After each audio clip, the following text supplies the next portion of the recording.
And was he saying that as a friend? Or no, he was saying he knows about fake elections because he's rigged them over there for his own getting back into power.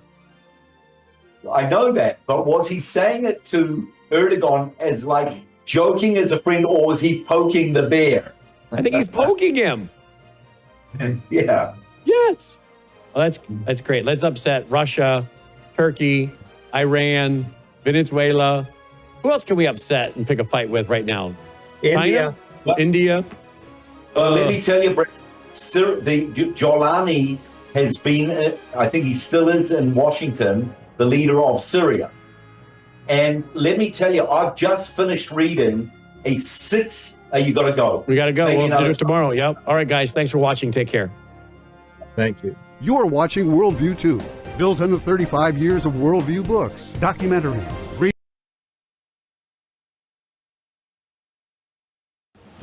Colonel Rob Maness has a lifelong record of providing dedicated service to this nation. Having worked his way up from the enlisted ranks to full colonel, he served our country for more than 32 years. He has served as a bomber squadron commander, bomb disposal technician, Joint Chiefs of Staff operations officer, assisted the national security team with the campaign plan for the global war on terrorism. He authored the first theater nuclear war plan and served as the vice commander of America's largest airborne intelligence wing. Colonel Rob Maness is a true American hero.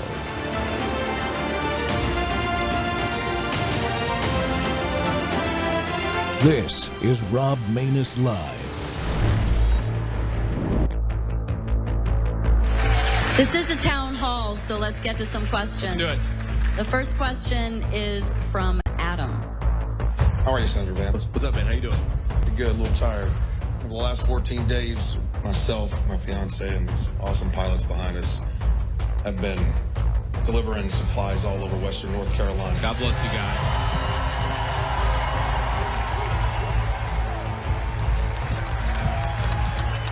God bless you all. We love you. We're proud of you, and we're so grateful to you.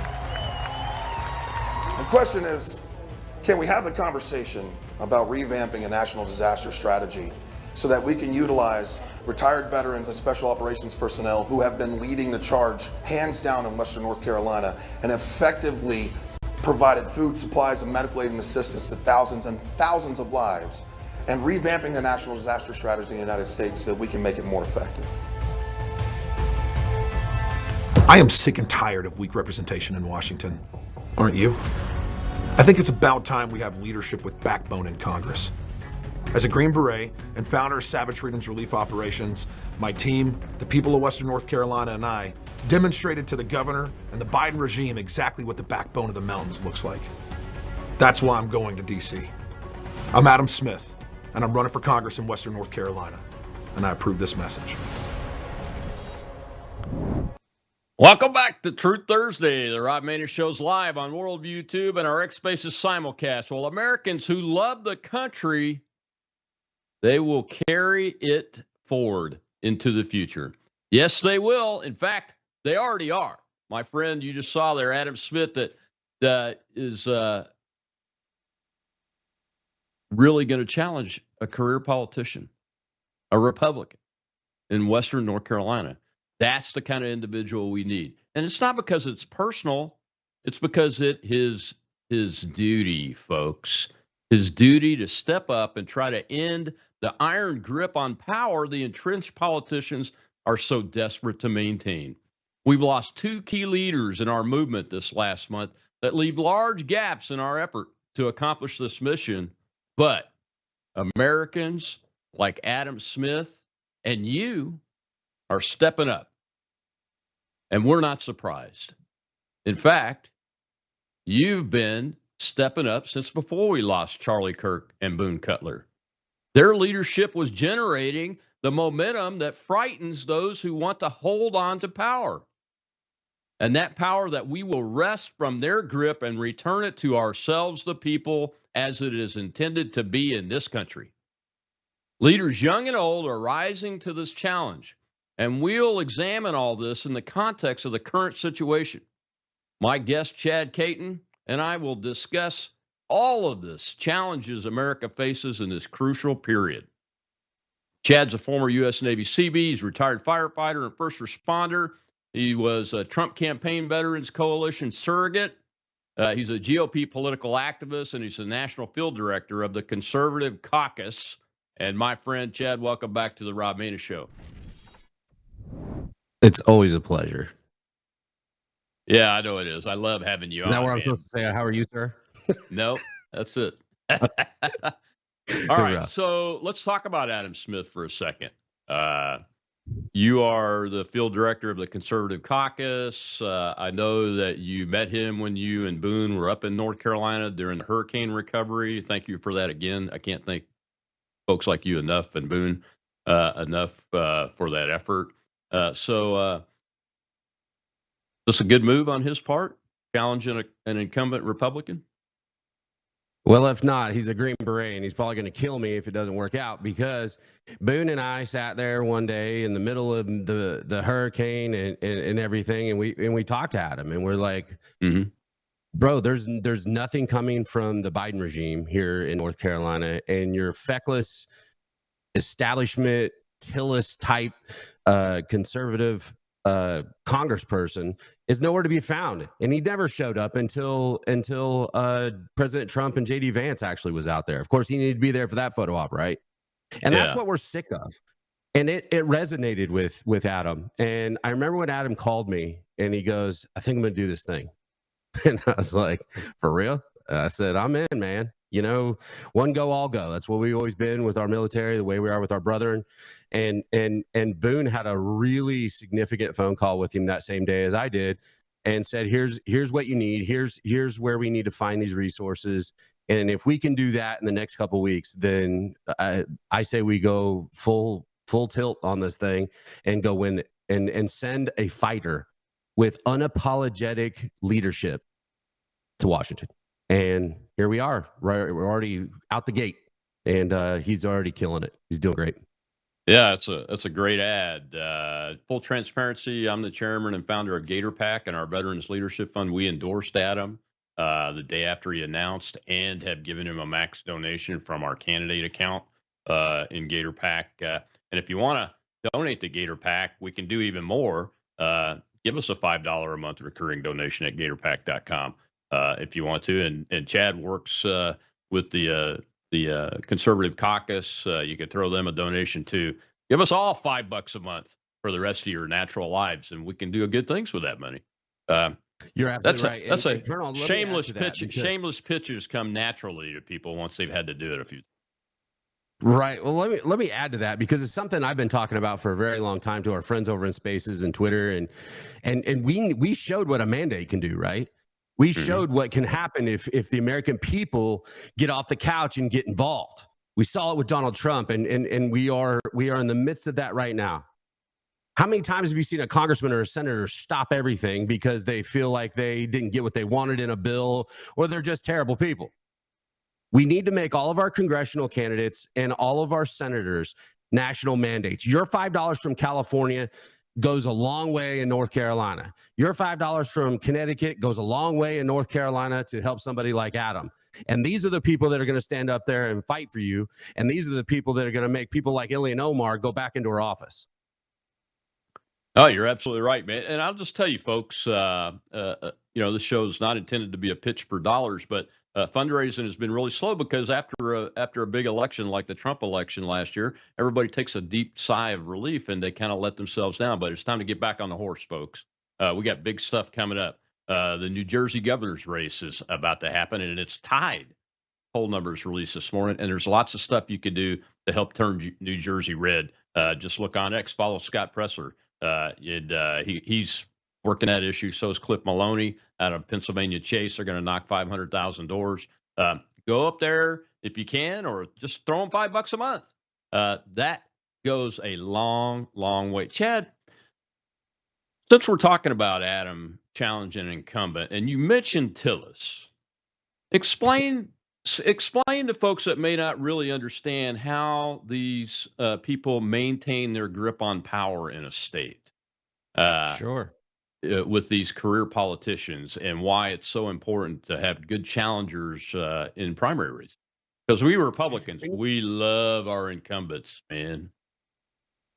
Yeah. Well, the problem with that is that they become kings. We make them kings. The blue hairs and all of them go up there and do their little dog and pony show for the Lindsey Grahams and the Tom Tillises and the McConnells, and that's why you end up everybody that wants to do some sort of you can only be in Congress for X amount of time. That's just silly. If we have the ultimate way to get rid of them, and that's to get off of your behind, to get involved. And it's not hard, but even in our voting in midterms, the numbers are garbage. And if people would stay engaged in their civics, we wouldn't have the problems we have today. Everything that we have going on in this country that we want to look at Biden or we want to look at the administration or the New World Order, that's all happened while we've been going to hot yoga. It's not because we've been paying attention. We've been doing what we did with Donald Trump in 2025. It's because we haven't been watching the gate, if you will. We've been allowing things to happen, and we have a tendency to get all excited and jump in, and then not. But see, when you do that with an incumbent, they own the media, they own the GOPs, they own all of the big donors in each state. And when that happens, it makes somebody that comes in to beat them, they either have to screw up hugely, or you've got to have somebody that comes in with a ton of money. And I mean a ton of money. And the idea of us having a natural representation or representation that the average person is going to be about, we have to find a way to level the playing field, if you will. And the only way we do that is by the American people getting involved in their civics. From the local level all the way to Washington. But if you ever want to know why you have an idiot in Washington, go to your local GOP or your local DNC, and I'm sure it'll be very quickly, you'll understand very quickly, because that's the funnel. That's how it happens.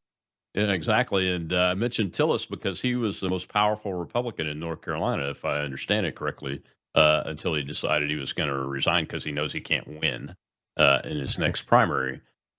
He's garbage. Just garbage. But he controls the other people that are in the U.S. Congress for North Carolina, by and large, that are Republicans, doesn't he? He sure does, and thank you for bringing that up. And that's when people come up in politics. They all go to their steak dinners, their silver elephants, and they all pat each other on the back and throw each other a dollar here and there, and my pack and your pack, and it's just so incestuous. It's really gross. And we have the same problem here with Lindsey Graham. She's a pain. We can't get rid of her. I mean, it's like it's the worst cancer you could ever have in South Carolina. But the thing is that you have people out there that are patting each other on the back, and they become a movement together. So they all stay in there and they all protect each other and they all pay down to each other. One will move up into the head of the RNC. He takes care of this guy. He takes care of this guy. As a matter of fact, the guy that Adams running against, the feckless Chuck Edwards, this dude didn't bring in any money. If it wasn't for Tom Tillis's PAC, he probably would have lost to a Democrat last time. That's how sad this is. So, here's an example. I just want to make it very clear to folks. In the congressional district I'm in Mississippi here, the congressman ran on a platform of not voting for Kevin McCarthy. He defeated an incumbent with the help of a lot of us. Helping him and his other fellow candidates in their primary. But when he got up there, he voted for him all 17 times. And while he's a nice man, he's not one of us. And we need fire breathers. We need fighters and those kind of things. And he got primaried again last time, but only 9% of the vote showed up. So less than, and keep in mind, folks, these folks represent about 750,000 Americans in each district. At the U.S. congressional level, less than like 40,000 people showed up to vote. Think about that. That's why you don't get the representation that you want, is because we don't show up to vote. Well, let me put this in perspective. South Carolina, remember it was the big firewall. We were going to take out Nikki Haley, right? We finally get rid of that woman, so that Donald Trump can go and run for the office. This was the big firewall. Nikki's like, I'm not doing anything anywhere. I'm going to be in South Carolina. I'm going to go to get me some boiled peanuts. I'm going to drive around everywhere, and I'm going to remind everybody I was your governor. Well, she was terrible. And she lost to Donald Trump probably within 10 minutes of the polls closing. And the thing is, Only 14% of South Carolina, the biggest, reddest state for Donald Trump. I live in a county that voted in the 73 percentile for Donald Trump in both elections. And they came out at 14%. That is a problem. You don't need COS. You don't need somebody to say, hey, we need term limits, because the problem is you're going to turn it into a Bush league. You're going to have 7 or 8 years in Congress, and then the powers that be, the GOP and the state, is going to say, hey, we got to put Bob. You know, he did 8 years in there. He served his time. Now we're going to send him to the Senate, and he's going to do 2 terms there. That's 12. You're at 22 years on Capitol Hill. You're not changing anything. All this is a way for them to mess with us. Stop moving the goalpost and do the job. That is what I yell from the rooftops everywhere I have. We have spoke all over the country together, and I lose my mind. That's why my Twitters, I'm fired up, because the vein starts coming out of my freaking forehead, because all you have to do is get off of your ass and get involved. That's it. That's how You're we win. absolutely right. And now I have to go to a commercial, and I can't even respond to that term limit stuff. Which, if you're gonna have term limits, folks, write the law well, because like over in Louisiana, you can just go back and forth between the House and the Senate and the state legislature as long as you want, and nobody ever stops you. I've seen it been happening all along. So it's only as good as the law that you write if you can even get it passed. Anyway, we'll be right back with Chad, Kate, and Yvonne fired up in the conservative caucus. Because we're talking about all the good stuff that's going on and what people are going to do and are doing here in America to preserve our country.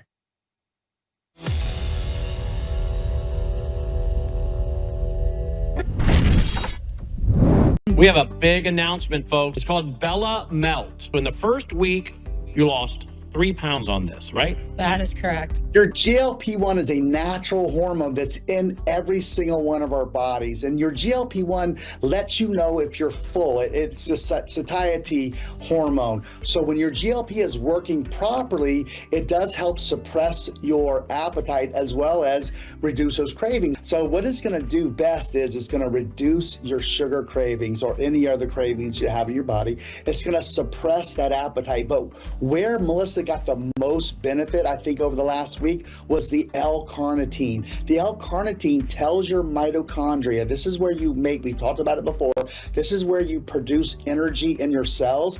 It actually tells those mitochondria to burn fat for fuel. MelissaHouseBG.com just now introducing for the first time Bella Melt with GLP-1 fast action.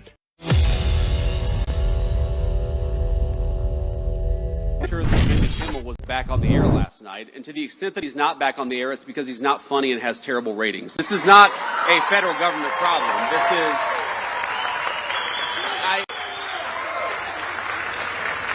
And Kid, I want to answer your question in good faith. What people will say is, well, didn't the FCC commissioner put a tweet out that said something bad?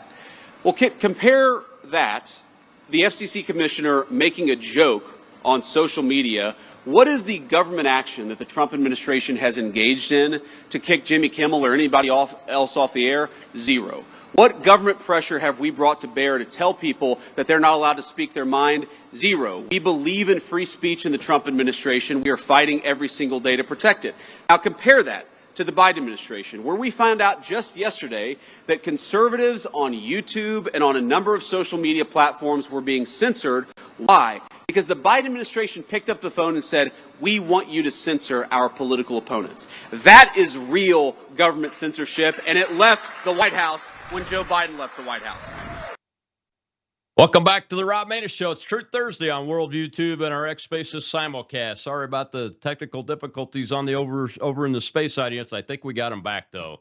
Vice President Vance is right on the money there. And it just reminds me to tell y'all that the Rob Maness Show YouTube channel is back up. We're broadcasted to it right now.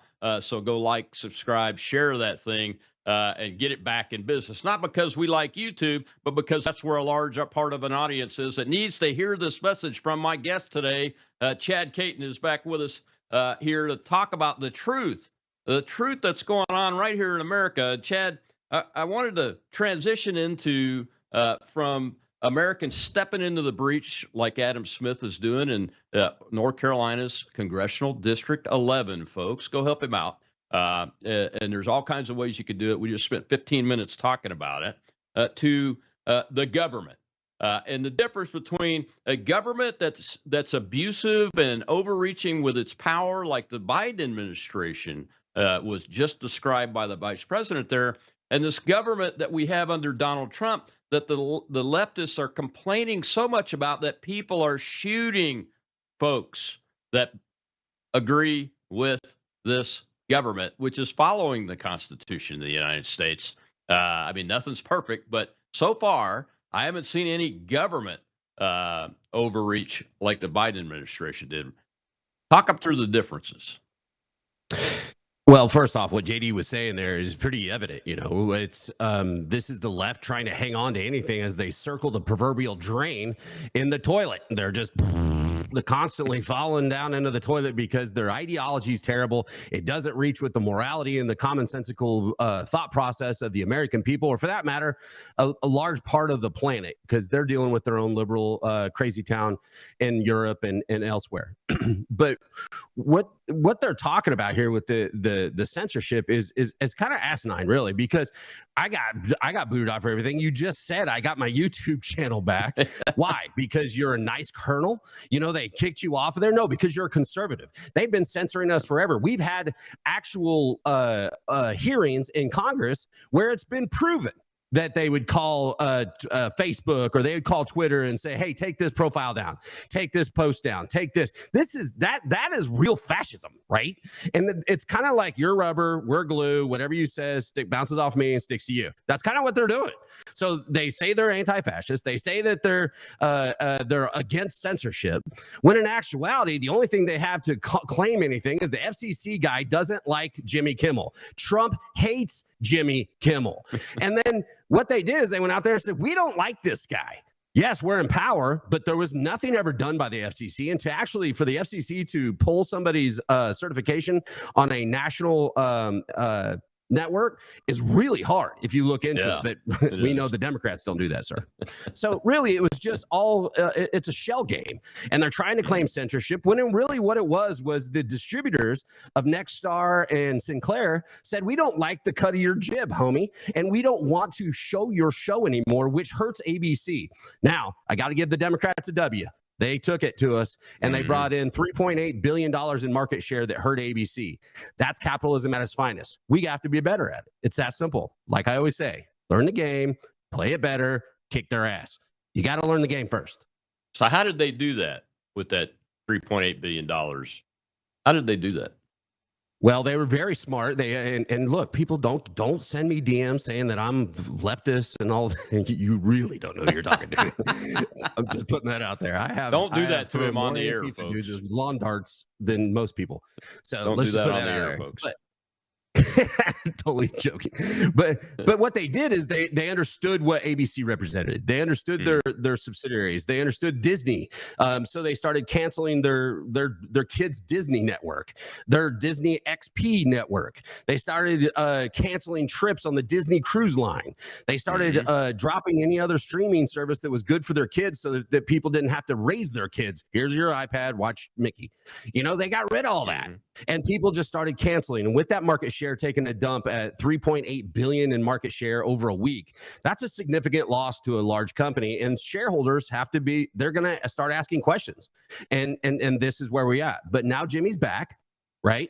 But Sinclair and Nexstar still are not putting his stuff out. So ABC's in a huge quandary right now, and I give a lot of credit to Nexstar and Sinclair for saying I don't. The apology wasn't good enough, and I agree. So this is capitalism. It has nothing to do with censorship.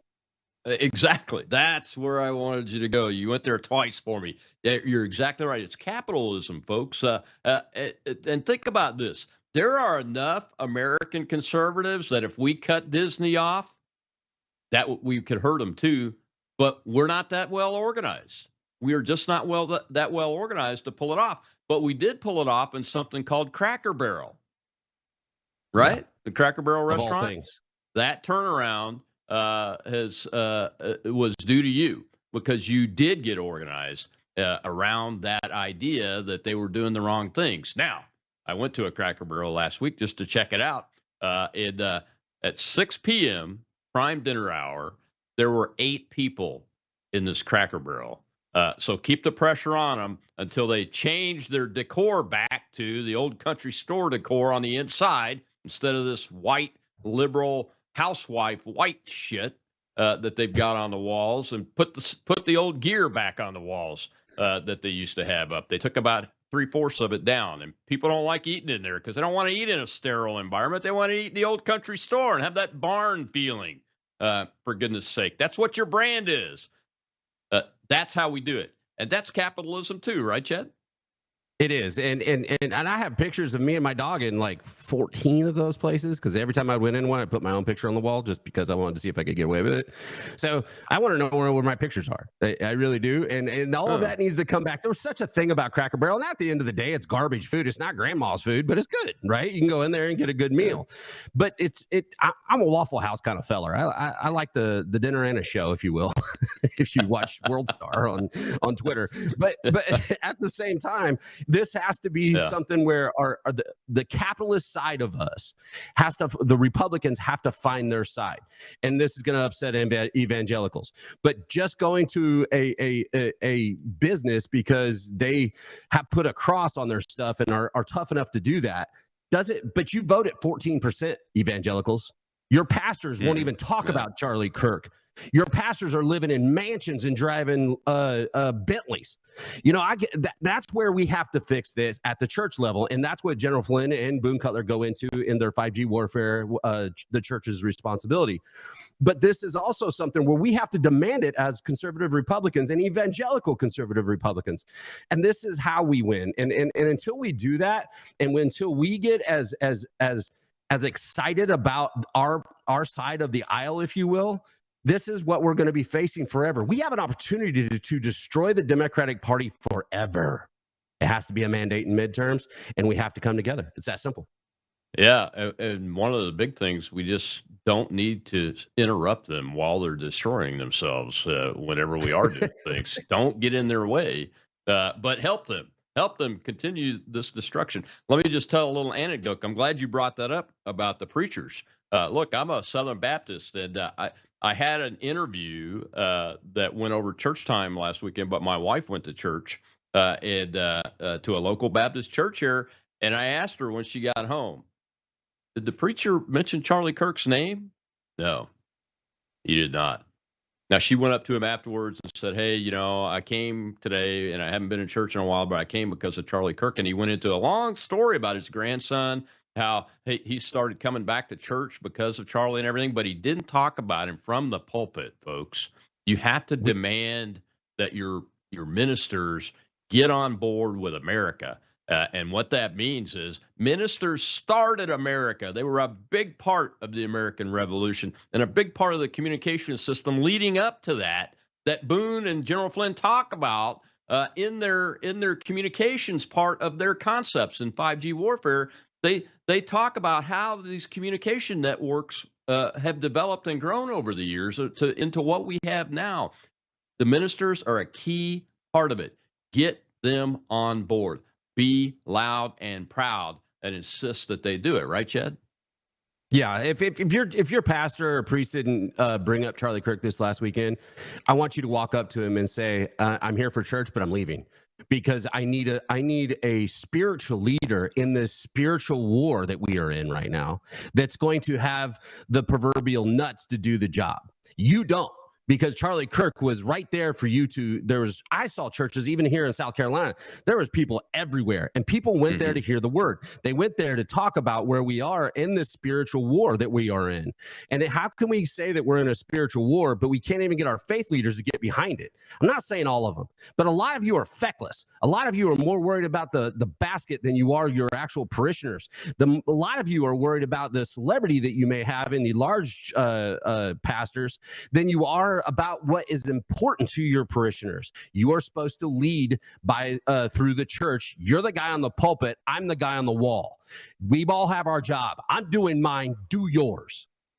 Yeah, and we need them to do theirs because, you know, what an opportunity to stand in that pulpit and go through line by line the lies by the Marxist left and this in this country that has led to their people murdering people like Charlie Kirk, executing him in public for exercising your right to speak and your right to worship freely and lead with your Christian faith. That's why Charlie was killed, because that shooter listened to that indoctrination. That indoctrination is coming from elected officials in this country and party officials in this country on the left side of the aisle, and they will not be quiet. They will not shut up about it. They are doubling down, as a matter of fact, right now. And it's not that you should worship Charlie Kirk, right, Chad? It's that go through and talk about what Charlie talked about when leading from his faith and telling the truth and not compromising, and show your congregation what it means to be part of a movement that is,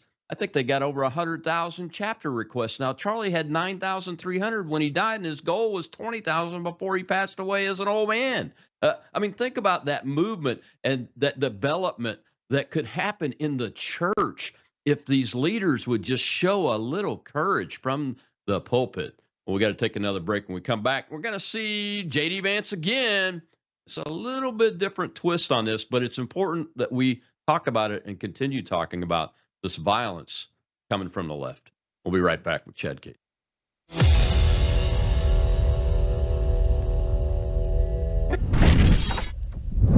You woke up with a sore throat and a low-grade fever. You know you are getting sick, so here's your choices. You can get sicker and miss work.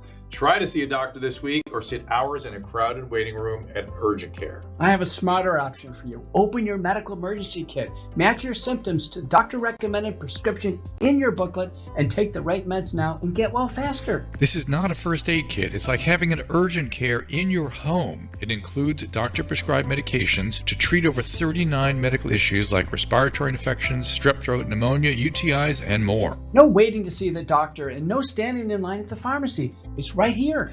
Every home should have at least one medical emergency kit, and here's how to order. Go to worldviewhealthcare.com. Your kit to treat dozens of common and serious illnesses is rushed to your door. worldviewhealthcare.com. That's worldviewhealthcare.com. The emergency kit available at worldviewhealthcare.com. Make sure you don't have to go to urgent care. I got pneumonia. I didn't have to go. I took this last year. Stayed at home, went to bed.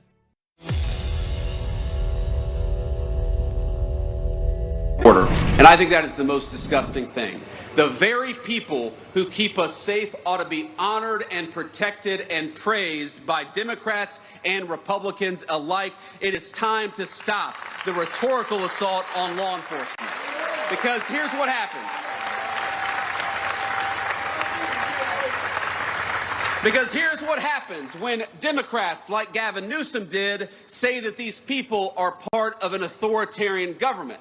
When the left-wing media lies about what they're doing, when they lie about who they're arresting, when they lie about the actual job of law enforcement, what they're doing is encouraging crazy people to go and commit violence. You don't have to agree with my immigration policies. You don't have to agree with Donald Trump's immigration policies. But if your political rhetoric encourages violence against our law enforcement, you can go straight to hell, and you have no place in the political conversation of the United States of America. Welcome back to the Rob Maness Show. How'd you like that message from the 48th President of the United States, J.D. Vance of Ohio? My guest today is Chad Caton of the Conservative Caucus. Goes by I'm Fired Up 2 on X. You got to go follow him because, look, at least for the entertainment, you got to follow him. But come on back in, Chad. But with the entertainment, you get the truth. And that's why, you know, when I met Charlie as a teenager, one of the things that I really loved about him, besides he was the only Republican that would go to a college campus and try to get 18-year-olds to vote for me, was that his commitment to himself was that he would always tell the truth. And that's what J.D. Vance was doing right there. He's telling the truth. And of course, the 5G warfare that's going on, they try to obfuscate that, don't they, from the other side? Oh, they Well, that's why they call us authoritarian, because they've been in a lawless world for a very long time, especially in our inner cities, like Chirac. You know, they've got more people dead any other day, along with, you know, Memphis, Tennessee. These are ran by Democrats, and they like lawlessness. They like open borders. They like people cutting genitalia off children. They like this. This is what drives me crazy, Colonel. I do not understand how in the wide world of trailer parks, how anybody can sit there and look at a little kid and say, this is a great idea. We are doing something for these people. What we need to stop doing is lifting up mental health as it's some kind of new norm and actually get these people help. This is where we're at right now. And JD Vance just stuck it right in the left in their ear and said, kiss our ass. We're not doing this anymore. We do not want to be hunted anymore. We're not hunting you. Stop hunting us. And especially our public safety and I'm not saying soldiers, but these are the people that have raised their hand to serve this country like you and I did, Colonel. And the fact that these people in blue hair and furry hats think it's a good idea to take granddad's 308, 306 and go down there and shoot at somebody is batshit. I cannot understand how we even get here, other than we have a bunch of terrible, terrible people running the Democratic Party and are standing there in solidarity to continue to bring down this country. There is no, maybe they're not doing this or maybe they're not doing this. They're immoral, disgusting swamp creatures. And we have turned our cheek. We have continued to win in the right way. We have not gone out and burned down cities, or we have not gone out and started hunting them. I don't want any of that. You know it, and I know it, Colonel. I don't want to see it. I do this now so that we never get to some semblance of civil war. I don't even know what that would look like. And the people that throw it around, you're an idiot. But we have to do the mundane in order to keep your kids with the future. It's that simple. And JD Vance, he will be the 48th president of the United States, and I can't wait. I'm here for it.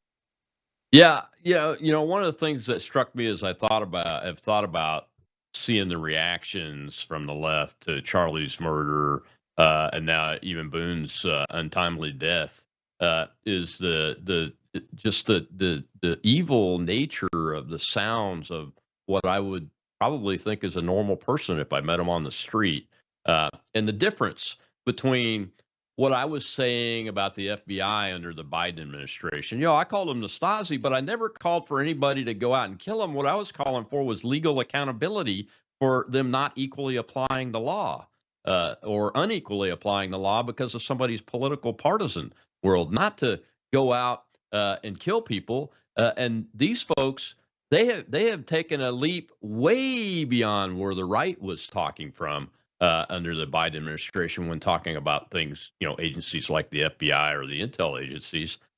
We're just wanting accountability, but they're wanting to kill us. Yeah. I mean, how did we get here? Well, we got here because we weren't watching the con. We got here because we were apathetic in our civics. We got here because we allowed both of our parties, to the Republicans, to be taken over by limp-wristed, I don't even know what they are. They're not conservatives. They're not Republicans, but they're playing a game right now with the New World Order. And then you got the left that has gone absolutely off the reservation. They're just done. We are straight up commies. Look at Mandami up in New York. New York. Look at I mean, you have Tim Walz who vacationed in China. I mean, he lived in China. The guy is all about it. You have Bernie Sanders who did his honeymoon in Russia and in Cuba. These people don't want what we're about, which is the republic that we have fought like hell for 250 years. They don't want it, and they want to change it. And that's why the American people, the way our forefathers set it up, it's very simple. Get involved. And and make sure you vote. Go take 10 other people. Get a bus. Take your entire neighborhood, even the ones you don't like in the HOA. Take them too. It doesn't matter. Get people out to vote. We have to start embracing our civics, or we're going to fall by the wayside, because the Democrats are all about it. And that's what's even crazier to me, is that we're allowing the immoral people that that we dictate as immoral, and I don't think anybody would really argue that.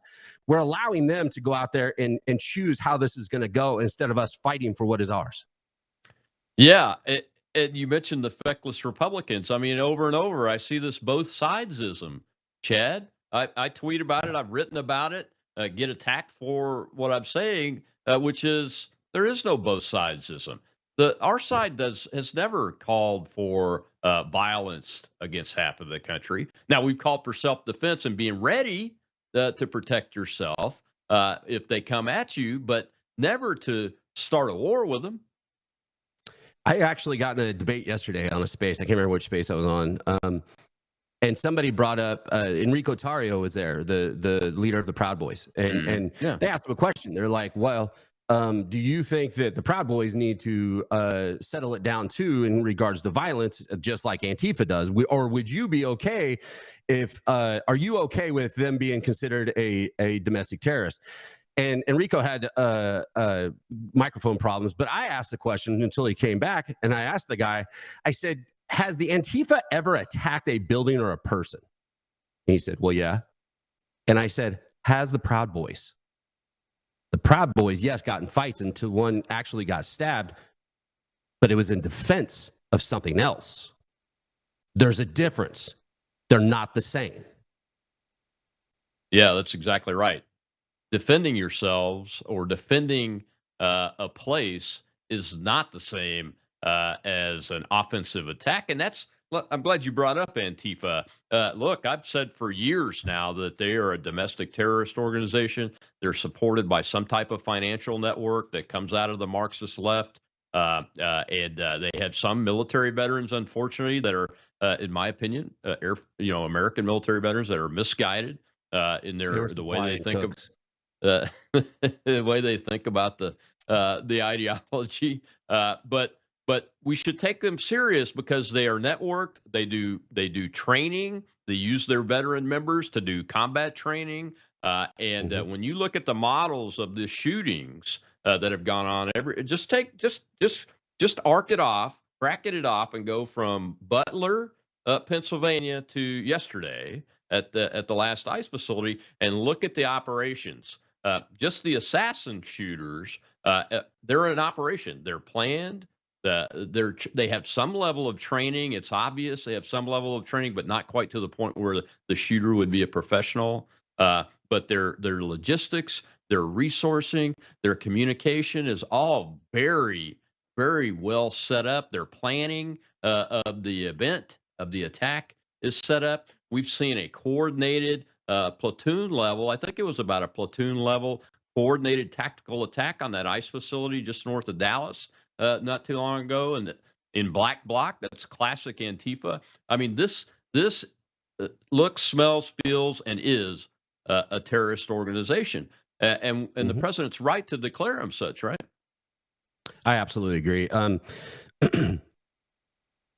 They're so dumb. They're so dumb. It's just so hard to you have to respect all if you know yourself, you know your enemy, you can fight 100 battles without fear. I fear none. And that's Sun Tzu. And here we are with an assailant that again is learned. And this is the thing. The Antifa has learned from what happened in Vietnam. It's a faceless enemy. There's no such thing as Antifa. It's a thought process, right? You're not Antifa. The Krassensteins are out there. Why aren't you anti-fascist? No, you're fascist. You just want to call us the rubber ear glue thing. Remember that? When you were a kid. This is where we're at. And Antifa, if you ever really got your stupid together, we would be home by lunch. You're just lucky we're allowing you to do this because we don't want it. We don't want that violence. That's not what we represent. And the real veterans out there, not the ones that were in supply and that were cooks, that decided to be Antifa because the war fighters were probably a little mean to them or gave them a lot of crap at the bar. I don't know. I just feel like these are all the soy boys found themselves in a cool outfit and a hoodie and a 55-gallon plastic drum cut in half and called a shield. It's just dumb. It's just so dumb. And the thing is that I believe that they know, and the biggest thing about this is that they have been funded with outside money. And that's what Donald Trump, if you actually read the EO, that focuses specifically on where they're getting their money, which more than likely is Soros. It's probably, who knows? It's probably Blue Sky or whatever that stupid new social media. I got kicked off there after 45 minutes, but whatever. I didn't even try. Well, I just want to see how long it'd take. Yeah. But so we got to get the money. We get the money out of the way, and these kids are going to go right back to Xbox. Yeah. So General Flynn and Boone have a new book. Their third book's going to come out. You mentioned the CCP. We'll talk about that in the next segment. But I want to just set that up a little bit because I believe that when looking at these operations, that there is some level of obviously financial resourcing, but there's also some level of logistical and communications support. And knowing that all these Chinese military age males came in during the Biden administration, knowing that these Islamists have come in through the tens of thousands of refugees from places like Afghanistan that we didn't vet at all, and knowing that there's a red-green axis that exists. And the prime example of that is Mamdani.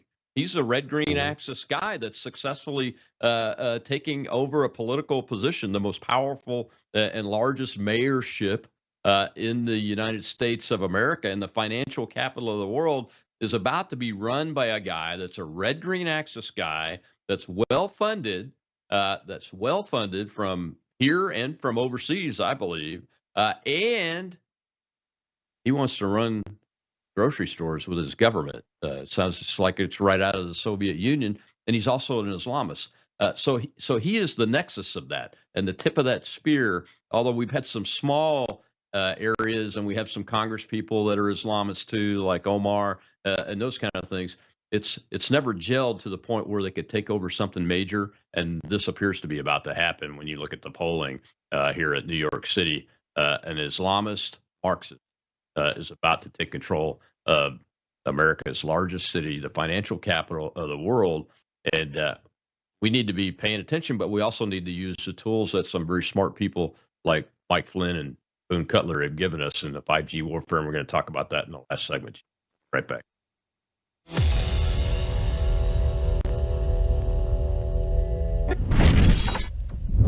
The businessman from Texas that spent years trying to bring the perfect red heifers to Israel is coming to speak in Collierville, Tennessee, outside of Memphis, on Friday night, October 3rd, Saturday, October 4th. They now have sacrificed one of those red heifers. There it is burning. They've now gained 10 gallons of ashes. Why do they need this? Well, the Old Testament, Numbers chapter 19, says that for the purification ceremony, for their temporary tabernacle or full-time temple, they need the ashes of a perfect red heifer.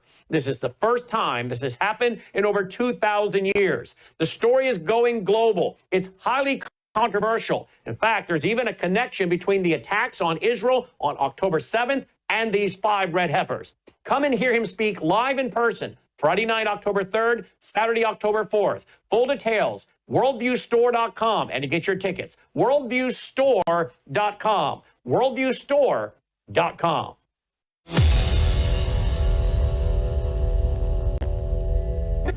In an era marked by complex and elusive global conflicts where the battlefields have transcended physical boundaries, a crucial need arises: the need for knowledge and insight to navigate the intricate web of fifth-generation warfare.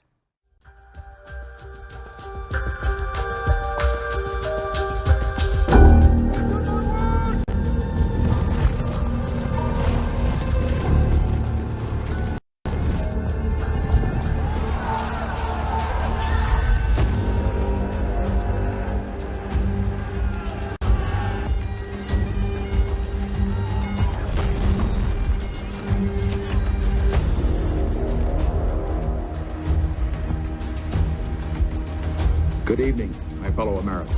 Tonight I want to talk to you on a subject of deep concern to all Americans and to many people in all parts of the world.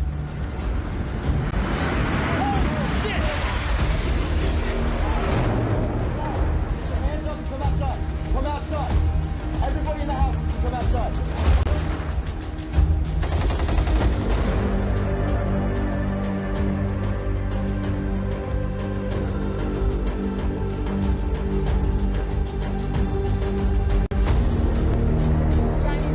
Themselves. They all work together. For the entire 2 hours. Stealing personal data. Oh my goodness. For the first time, the U.S., joined by European allies and NATO partners, publicly condemned China for malicious cyber hacks and directly hiring hackers.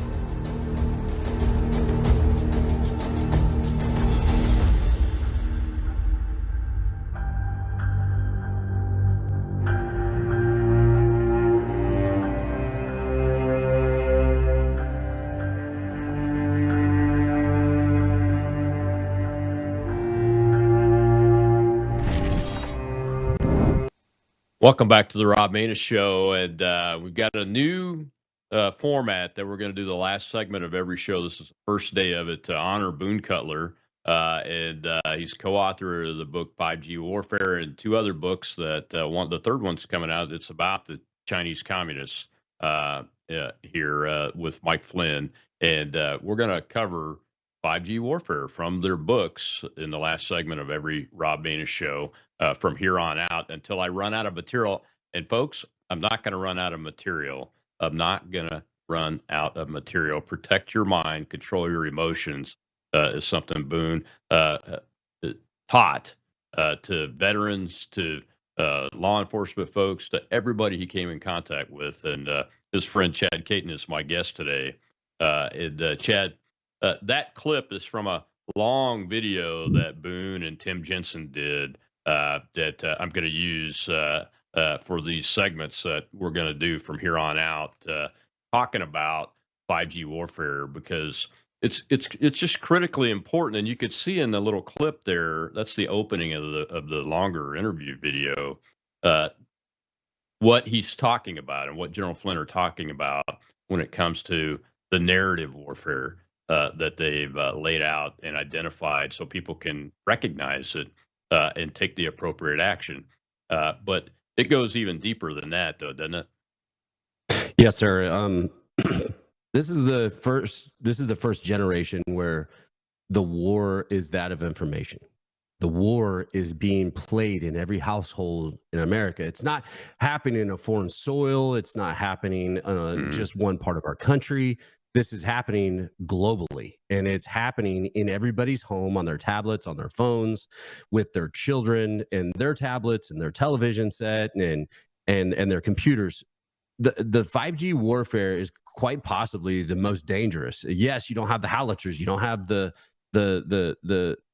coffins coming into the airports, but it doesn't mean they're not winning. And the thing is that's where 5G warfare comes in for the average citizen to understand what the 5G warfare is, so that they can protect their home. If each and every one of us understand what's happening, we can protect our homes. We protect our homes, then the war is not going well for the bad guys, right? It's just simple. And this is why I try to simplify things all the time in my every speech and every show I ever do is learn the game, play it better, kick their butt. And that's where it's very simple. You have to learn the game. So you have to go get 5G warfare. You need to understand where you are being played in psychological warfare. And Boone Cutler worked in psychological warfare in the United States Army. And what people don't understand is that they've made this readily available for you to understand now that battlefield has now come to your front door. Yeah, you're absolutely right. Well, we got a hand up in the live audience. Let's go ahead and take that question. Go ahead, Shel. I have Liz, sir. Hi, Colonel. And Chad. Well, my question to you is,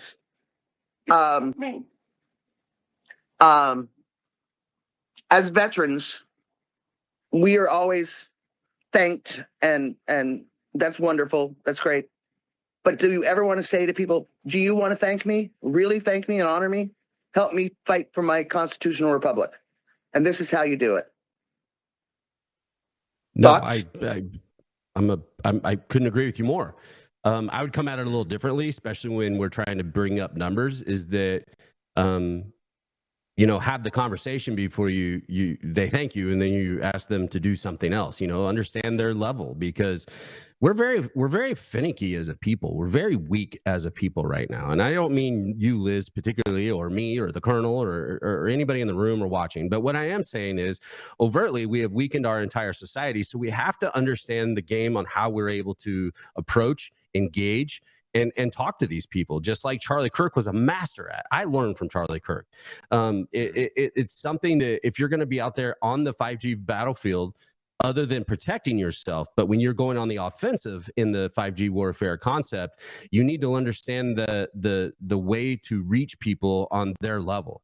And then their systems, their defense mechanisms comes down, and you have an opportunity to plant and implant. And I say all the time, Shell, your producer, we do spaces all the time, and people attack me and come at me, and they're like, why do you waste your time with that guy? He doesn't care.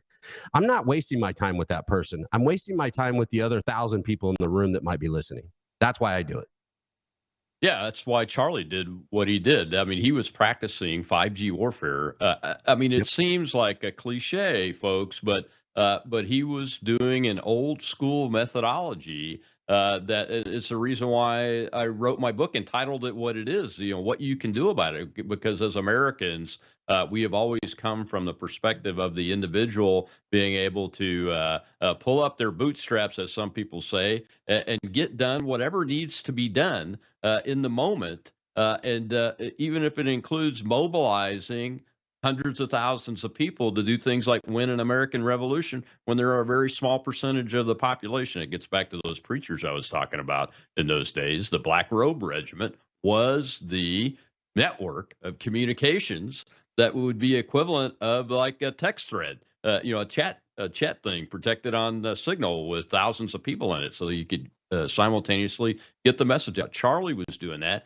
on college campuses and trying to reach those that he knew opposed him by letting them talk about their ideas, so he would have an opportunity to talk about his ideas and persuade them. That is the essence of 5G warfare. Think about that question. What can I do about it? As Americans, we need to teach our children that question. What can I do about it? And teach them about the Americans that have come before them that have provided an example to do that. I mean, we would not have nothing is perfect, folks, but we would not have the great successes we've had through our history without Americans that asked themselves that question when faced with a dire situation, would we, Chad?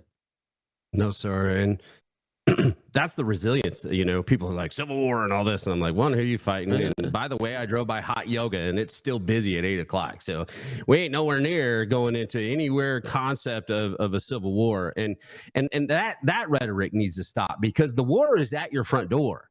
It's just a different kind of war. You know, the people that want to kid up and be G.I. Joe, that's not how it's going to go down. And if we do get to that point, our republic will never be the same. So we need to do the fight now in order to keep it from there. For people like Colonel and myself that has heard of 762 hit a piece of concrete behind us, it'll change your whole world. This isn't a game. And this simplistic concept in the 5G warfare, where you protect your home, where you're able to go out and engage, this is where we win. And that's the battlefield that we're sitting on. And I wear the shirt every day from Grunt Style. This we will defend. And the resiliency of this country is unbelievable. I've seen it in North Carolina. I've seen it in Myrtle Beach when we had our floods. And what I'm telling you right now is that resiliency needs to start looking for the new answer in the war we're in right now, which is one, spiritual, and two, informational. Yeah. As I was researching the show for today, for the segment, I came across a clip from Boone. I didn't use it in the show, but I want to talk about it real quick to close this out. And he says in the show, he's talking to a guy, and he goes, "Hey, look, have you ever noticed with your phone in today's information environment, you and your wife might be having a conversation about going to Walmart in your house, and then decide to do something else, and then all of a sudden your phone starts showing you things like where's the closest Walmart, what's on sale there, and those kind of things." And the gentleman goes, "Yeah, I've seen that before many times on different subjects and those kind of things." And Boone just goes, he says, "Hey, well, if they can do that with advertising, do you think they can do that with Marxist indoctrination information with our kids? And do you think that that's not happening?" It's happening everywhere. Discord, Xbox Live, Facebook. It's happening everywhere. And we have turned our electronics into the babysitters of the old, and we're handing our kids over to the evildoers. It's that simple. Yeah, if we're not engaged, I mean, my youngest son turns 21 here this Tuesday, and I've been with him. He hasn't been alive when there hasn't been a smartphone. Crazy. And I've been with him. I homeschooled him and everything, so he's been exposed to social media and streaming television and those kind of things. But he's not a leftist indoctrinated by these indoctrinations that a lot of the kids today have been indoctrinated by. He's actually actually more conservative than I am, which surprises me a little bit, but because he has been exposed. He has been exposed, but he has been exposed to the messaging. But somehow he's figured out, either through the things that we've taught him or that his other family members and friends have taught him, that there's a danger there, and you kind of just got to take most of the stuff coming across that phone or that television with a grain of salt and live in the real world. And I just had a conversation with him last night about that very thing. Because you taught him honor, courage, and commitment. I would give anything to sit next to Charlie Kirk and ask a leftist, can you explain honor, courage, and commitment? And these people have no clue. They have no idea what that means. And the thing is it's embedded in people like you and I, Colonel. Yeah. Protect your mind, control your emotions. This we will defend. Go get the book. Start with the first one, 5G Warfare, from Mike Flynn and Boone Cutler. And we will win this war that's not only at your doorstep, it's in your room with you right now. And you got to know how to fight it. So go get it. I'll see you Monday on More War Monday. Dr. Chase Spears, former Army Public Affairs Officer. We're going to talk about the thousands of really demonic and evil responses to Charlie Kirk's public execution by men and women wearing the uniform of the United States of America. Spiritual values, moral issues, government, economy, education, work, responsibility. What we think about these depends on our worldview.